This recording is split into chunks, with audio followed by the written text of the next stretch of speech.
Maybe she went out to look for some food. Let's try looking around the area.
There you are!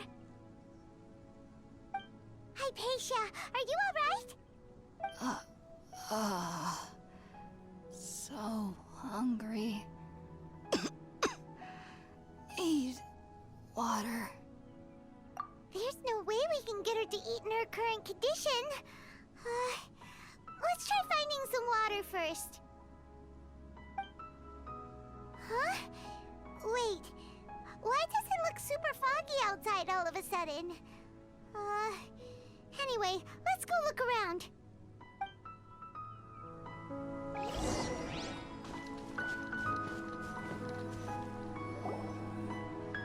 Huh? How'd things out here end up looking like this? What happened? And where are we? Really? Oh, maybe you're right. Let's go investigate the area.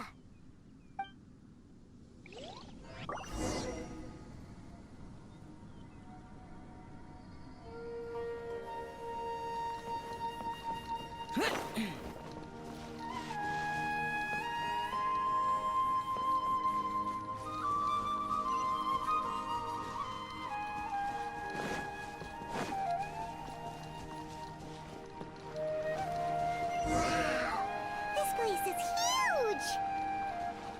Paimon knew there's something off about that cave. Let's think of a way to get over there and have a closer look. Who knows? Maybe we'll find a lead of some kind.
guide you.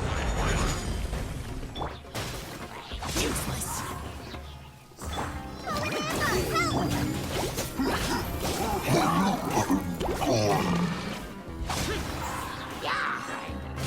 Evil conquering. Here.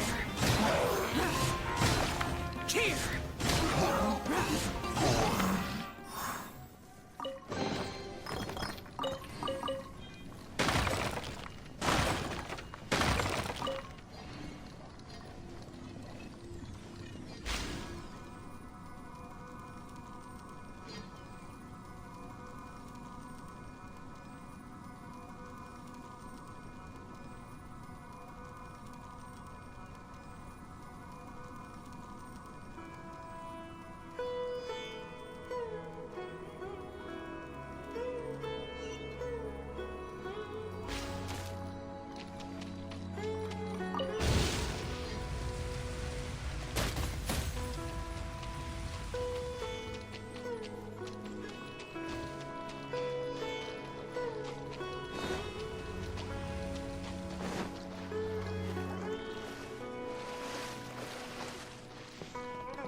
What in Tibet is going on here? This place is getting weirder by the minute. Hey, what's the matter? You don't look so good.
like we meet again, traveler.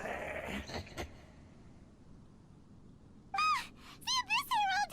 What are you planning to do in this strange place? Strange place. Plotting.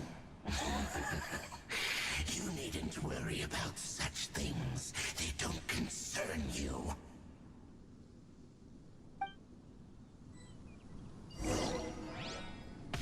Bow before the Abyss! Solidify! I will have order! Useless! Forth! Barbados, guide us. Abyssal roar! Just like we rehearsed.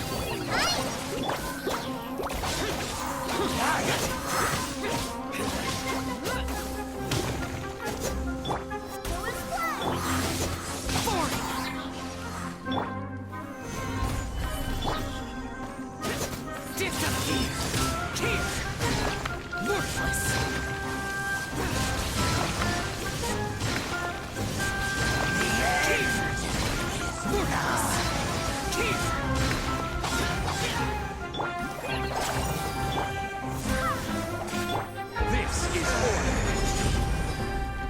Stabilize!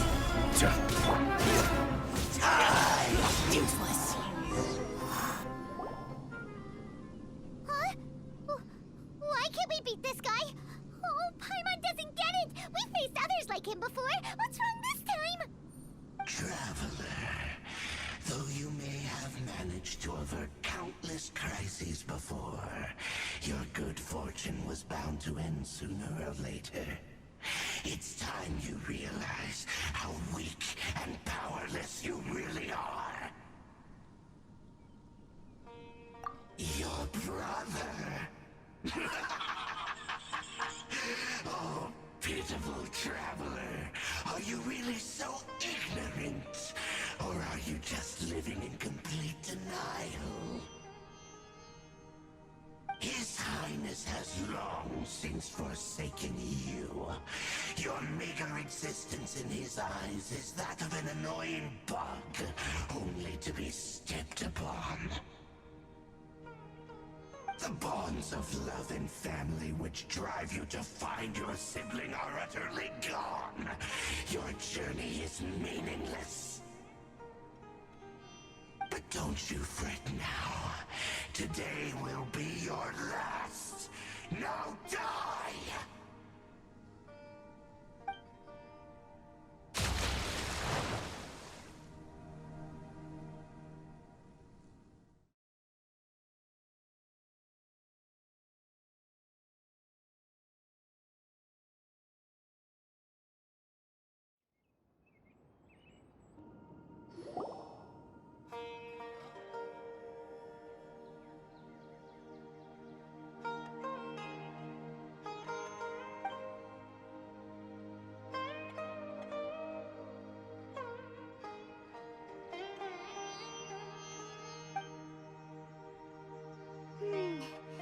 What do we do?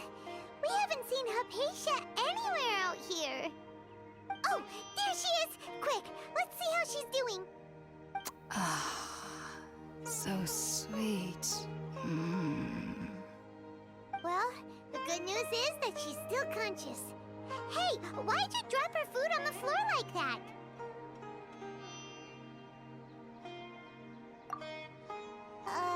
Are you okay? That's really not like you.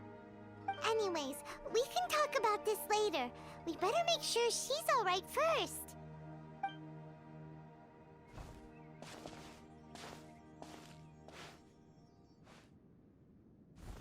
Whoa! Wait a sec. Look at all this fruit lying around her. We can put that to good use.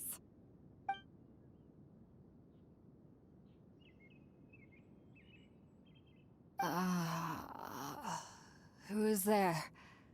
Tainari, is that you? Huh?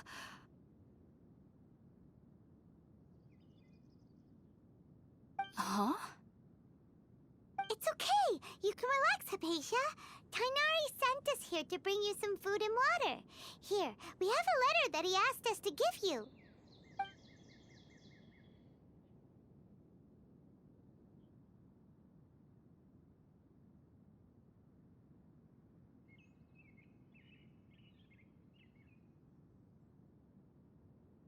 I see. So, you're friends of Tainari. I apologize for all the trouble I've caused you. I'm grateful that you came so quickly to save me. You even brought all this fruit. Well, actually, we didn't bring the fruit. It was already here when we arrived. We were kind of wondering about that, actually. When we found you here, there was all this fruit lying around and even some juice dripping from your lips. How did you end up like this anyway? Oh, really? I seem to understand now. All the fruit was likely from my, neighbor. Must have come by and saw me like this. Your neighbor? You mean there's someone else living nearby? Oh? So you're able to see them too?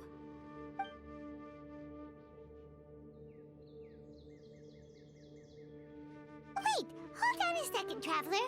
You say that before we arrived, you saw some mysterious creature and suddenly had a strange dream? Isn't that a little too crazy to believe? No, I actually do believe what the Traveler is saying. I myself had a similar experience once before and ended up scaring my timid little neighbor here. You needn't worry. They mean you no harm. They only dragged you into the dream because they hoped to buy themselves a little time in order to scurry away. So, Hypatia, just what kind of creature is your neighbor exactly? I'm not sure what it's called, to be honest. But I do know that they have some sort of deeper connection with the Dendro Archon. I know this because the first time I saw them was also the exact day my consciousness was able to form a connection with Irminsul. Even after I opened my eyes and stopped meditating, my heart was still pounding, and my mind was racing with all the knowledge that I had touched. And at that very moment, I suddenly noticed a small figure at the opening of the cave. In my curiosity, I began to walk over to the creature. They must have already been used to me living in the cave, because they didn't seem to mind me approaching them. They just kept doing whatever they were up to. It wasn't until I crouched down next to them that they suddenly realized that I could see them. Oh! And then? And then I had a dream. By the time I came to, they were nowhere to be seen. I was convinced they'd never show up again. But sure enough, I saw them nearby a few days later. And they weren't alone. I feel like they aren't as afraid of me as the first time I approached them. But I never would have expected them to save me. Yes, no doubt about that. By the way, Tainari mentioned in his letter that you had questions for me regarding Irminsul.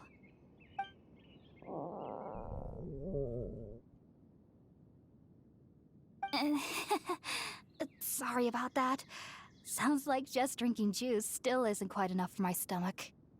Well, if somebody hadn't dropped the food earlier... Anyway, looks like we'll need to prepare something ourselves. Besides, Paimon's getting hungry too. Let's eat first and talk about Irminsul later. All right, we're up, Traveler. Today's menu will feature Sweet Madame and a radish veggie soup. You'll love them, Hypatia. They're our specialties after all. Sounds good. I've never tried any dishes from other nations before. I certainly look forward to it. It's been so long since I've had a decent meal, too. To be honest, the last time had to be when Tainari came to visit.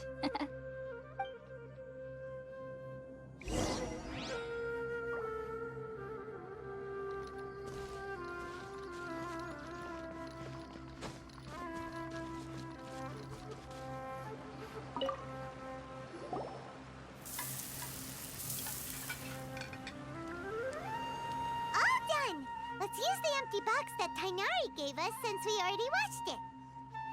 Oh, it smells amazing. And the box is a nice touch, too. Let's go serve this up and start eating with Hypatia.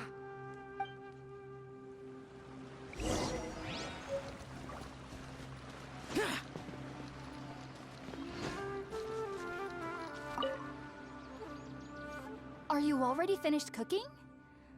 Mmm, smells delectable. I'm truly thankful whenever I can enjoy a proper meal like this. Cooking really isn't my forte.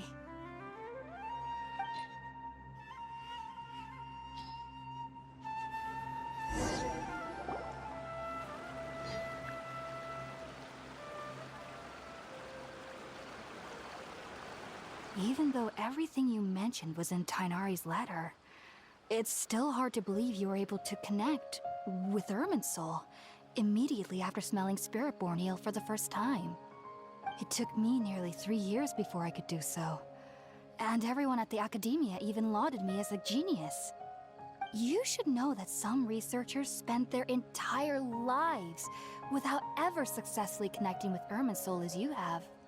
So why does this incense allow people to connect to Irminsul? The ingredients used to make Spiritborn Ale primarily consist of plants created by Greater Lord Rukkhadevata. These special ingredients are conducive to heightening our senses to the Dendro Archon's power.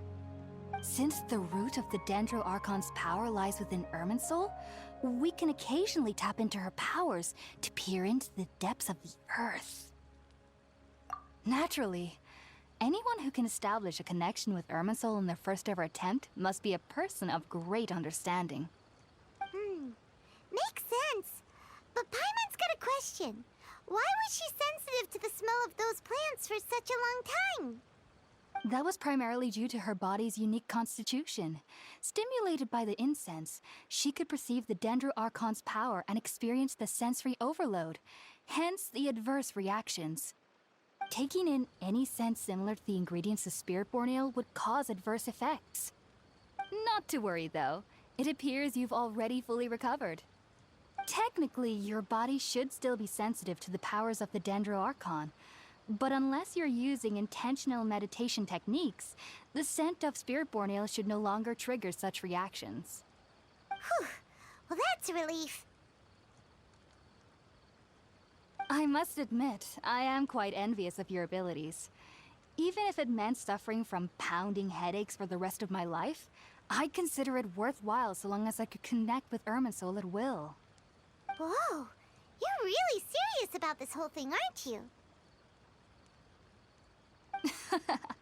I am a researcher after all. As a member of the Ritawe Darshan at the Academia, my main area of research is the stars and their connection to the fate of living beings. But there is still so much we don't know, especially regarding the mysteries that lie in the starry skies. Which is why I must turn to the all-knowing Irminsul for answers. If only my perception wasn't so limited. Unfortunately, I cannot guarantee that my every attempt to attune with Irminsul will be successful, or that doing so will leave my consciousness intact. I am currently in the stage of training known as Satyavada life. Many researchers in Sumeru have lost their minds while seeking to attune with Irminsul during this stage. Sages have said that Irminsul contains divine knowledge, and touching such knowledge without the proper preparations and abilities will only lead to one's mind caving in on itself. That's why we meditate alone. We need to ensure that our minds will be calm while minimizing the possibility of involving anyone else. Whoa. So knowledge from Irminsul can be super dangerous. Aren't you afraid of the risks, Hypatia? Of course I do. Especially during nights that are pitch black with no moonlight, and dead silent without even the sound of insects. However, I've been feeling better as of late. I don't get as scared anymore knowing that I have a little neighbor living nearby. I believe that being able to see them is a sort of blessing from the Dendro Archon. But what's strangest of all is that they're clearly an envoy of the God of Wisdom herself, and they have the curious power to make people dream. What's so strange about that? It doesn't sound so out of place for a divine being, does it? Well, it's strange because nearly nobody in Sumeru can ever dream. Oh, is that true? Yes, well, to an extent. Only children can dream in Sumeru. Adults, however, never do. The sages say that wisdom implies rationality, But that which occurs in dreams is often neither rational nor logical. Yes, if one struggles with anxieties, those emotions could influence their dreams. The fact that the people of Sumeru do not have dreams is seen as a blessing by the sages. They believe that Greater Lord Rukkhadevata, the god of wisdom, is keeping us away from the foolish delusions you encounter in your sleep. I was born into a family of scholars in Sumeru City. Ever since I was a child, my parents would always tell me that I'll know I've grown up once I stop dreaming. I studied hard, enrolled as a student in the academia, and went on to become a researcher. Sure enough, I never dreamed again. But then, on the day I scared the little Aranara, I suddenly saw a dream again. It was incredible. Though I don't exactly remember what I saw, I clearly recall the feeling. I suddenly felt like I was a child again. Back then, I was foolish and ignorant as any youth would be, but I was free of fear. Maybe dreaming isn't as bad as we've made it out to be. Just be sure not to speak of this if you travel to Sumeru City. They'll look at you as if you've lost your mind. So, do you have any thoughts about the things she saw when she connected with Irminsul? Sorry. I'm afraid I don't have any answers as of now. All I can say is that what you saw is a memory contained within Irminsul itself. World forget me. What could that possibly mean? If only I could ascend past Satyavada life and begin Paripurna life. I might have some more answers for you. If you two are ever in the area again, please be sure to come and see me. There's no need to be thanking me. You two are my saviors. Besides, I'm already looking forward to tasting some more of your cooking.